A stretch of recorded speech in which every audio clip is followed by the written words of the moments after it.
જય માતાજી, જય વાસરા દાદા। આજે બધા આગેવાનો ગામના બે સરસ મજાની વાતને લઈને ભેગા થયા।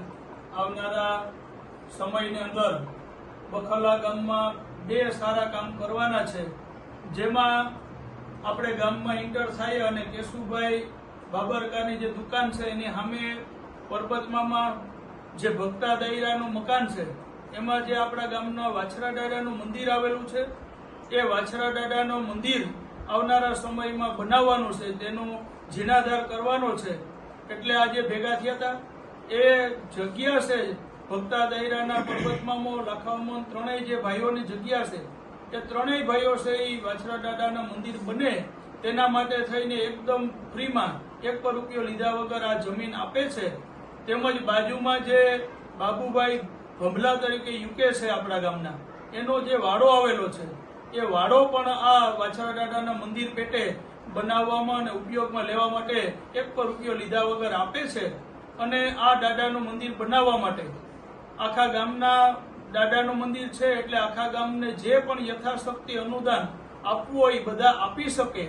તેમ છતાં પણ આપણા ગામના રાજુભાઈ કરશનભાઈ ભારવાડિયા અને ભારવાડિયા પરિવાર છે તેઓએ એવું પણ કીધું છે કે ગામ તરફથી જેટલું પણ અનુદાન આવે અને જેટલા પણ રૂપિયા ઘટશે તે તમામ રૂપિયા છે એ રાજુભાઈ કરશનભાઈ ભારવાડિયા અને ભારવાડિયા પરિવાર તરફથી આપવામાં આવશે।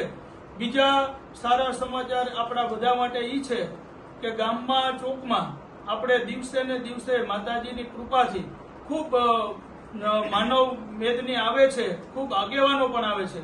તો આપણે જે આગેવાનોની બેહવાની જગ્યા છે, જ્યાં મંડળી ખૂબ જર્જરિત હાલતમાં છે, ગમે ત્યારે પડે એવી પરિસ્થિતિમાં છે, એ મંડળીની જગ્યા ગામ પંચાયતની છે અને ગમે ત્યારે બિલ્ડિંગ પડે એવું હોય જેથી મંડળી 4 મહિને 6 મહિને વર્ષે ગમે ત્યારે બારોબાર મંડળી કાઢે ત્યારે એ ચોકને અંદર બનાવવા માટેનો 1 રૂપિયાથી લઈને 15 લાખ કે 10 લાખ ગમે એટલો ખર્ચો આવે એ તમામ ખર્ચો રાજુભાઈ કરશનભાઈ ભારવાડિયા અને ભારવાડિયા પરિવાર તરફથી આપવામાં આવશે। તેમાં 1 રૂપિયો કોઈને આપવાનો જરૂર નહીં રહે। તો આ બંને સારા કાર્ય માટે થઈને આજે બધા ભેગા થયા હતા। તો આ બંને સમાચાર સારા ગામને મળે એ હેતુથી આ વિડીયો પણ આજે અમે બનાવીએ છીએ।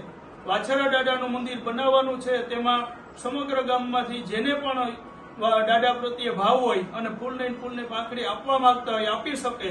બીજું ચોકમાં બનાવવાનું છે, સંપૂર્ણ રાજુભાઈ કરશનભાઈ ભારવાડિયા અને ભારવાડિયા પરિવાર તરફથી આપવામાં આવશે। તેમજ પંચાયતનું બિલ્ડિંગ પણ આવનારા સમયમાં બહાર કાઢવા માટેની પ્રોસિજર ચાલુ છે। તો જેમ જેમ બધામાં આપણે જગ્યાઓ મળતી જાય એમ ચોકનો પણ વિસ્તાર આપણે આવનારા સમયમાં કરવાના છે।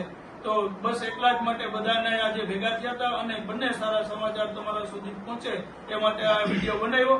જય માતાજી, જય વસરાજ।